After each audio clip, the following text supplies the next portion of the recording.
daw ng Biblia ay ang kanilang pari na si Jerome at si Damaso noong unang panahon. Mga kaibigan, isa po itong napakalaking surambaw at napakalaking paglilinlang sapagkat hindi pa isilang o isinilang ang kanilang pari na si Damaso at si Jerome ay nandyan na ang salita ng Diyos na isinulat po ng mga propeta ng Diyos at mga apostol ng ating Panginoong Hesukristo. Ating reaksyon mga kababayan. Hindi pastor kiniklaim ng Katoliko na siya ang sumulat, lalo na sa Old Testament at sa New Testament, sapagkat ang simbahang Katoliko ay successor lang sa mga sumusulat sa Biblia. Kaya yang impormasyon mo na ang Katoliko ang nagsulat sa Biblia, chismis yan, hindi yan ayon sa kasaysayan.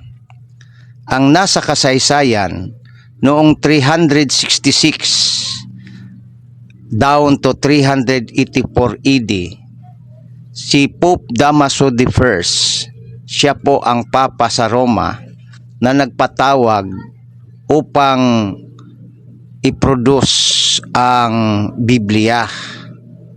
At sa kaniyang authority, ang Council ng Roma ay pumili o nag-canonize ng mga libro sa Old Testament at saka sa New Testament.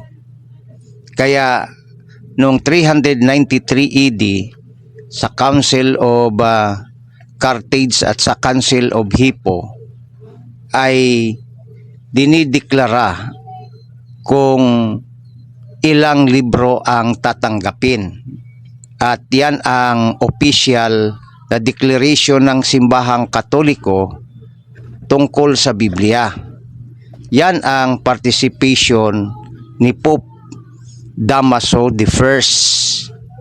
Kaya yung sinasabi mo, malayo at hindi totoo sa history. Yan ay kasinungalingan. Magbasa kasi ng kasaysayan. Ngayon, pangalawang punto. Sapagkat sa taong 300 century, may protestante ba na kagaya mo o ang iyong simbahan ba may contribution sa Biblia? Na palagi kayong umaatake tungkol sa Katoliko? Mayroon bang protestante nung unang panahon ang nag-compile sa Biblia para sabihin natin na walang alam ang simbahang Katoliko at huli na ang simbahang Katoliko? Kaya mga kababayan, itong ginagawa ni pastor para lang ito sa mga taong walang alam, mga membro niya na walang alam. Pero kung magbasa ka ng kasaysayan, kung sino ang nag-compile ng Biblia, inumpisahan ho yan noong 366 AD ni Pope Damaso. Nang siya po ay namatay, hindi na ho niya naabutan ang tinatawag na complete translation. Sa 400 century ay binanggit pa rin ang kanyang pangalan sapagkat in honor kay Pope Damaso, sapagkat siya ang una na nag-order na mag-compile ng Biblia. Kaya kahit hindi na siya ang Santo Papa at namatay na siya, siya pa rin ang binigyang honor tungkol sa pag-compile ng Biblia.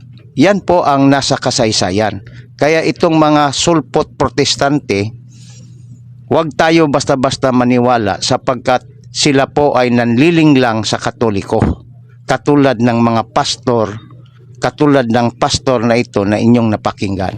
Kaya tayong Katoliko, mag-aral, palalim sa ating pananampalataya at mag-study tungkol sa kasaysayan ng Biblia para hindi tayo maguyo, ma-deceive kagaya ng sinasabi ng pastor na ito. Maraming salamat, magandang araw sa atin lahat.